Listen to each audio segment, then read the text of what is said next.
ભુજમાં રહેતા પ્રજ્ઞા સચિન ઠક્કરની પુત્રીને ગઈકાલે 11 વર્ષ પૂર્ણ થતા જન્મદિવસની ઉજવણી કરાઈ હતી. માનવજ્યોત દ્વારા ચાલતી સ્કૂલમાં બાળકોને મીઠાઈ વિતરણનો કાર્યક્રમ યોજવામાં આવ્યો હતો.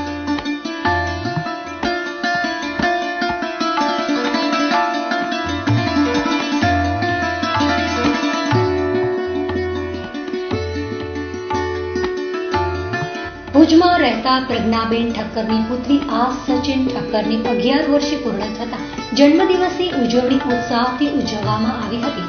ભુજના રેલવે સ્ટેશનની બાજુમાં આવેલ માનવજ્યોત સંસ્થા દ્વારા ચલાવાતી સ્કૂલના બાળકોને મીઠાઈ અને ફરસાણનું વિતરણ કરવામાં આવ્યું હતું અને તેમની સાથે rotary club of Bhuj wall સિટીએ પણ સાથ સહકાર આપ્યો હતો. આમ પ્રજ્ઞાબેન સચિન ઠક્કરે પોતાની પુત્રીની જન્મદિવસની ઉજવણી અંગે વાત કરતા જણાવ્યું હતું કે મારું નામ પ્રજ્ઞા સચિન ઠક્કર છે. આજે મારી બેબી આશ ઠક્કરનો બર્થડે છે, એના માટે આવ્યા છીએ. માનવજ્યોત દ્વારા જે સ્કૂલ ચાલે છે એનામાં અમે નાના છોકરાઓને સ્વીટ અને સ્નેક્સ જેવું ફરસાણ સર્વ કરવા માટે આવ્યા છીએ.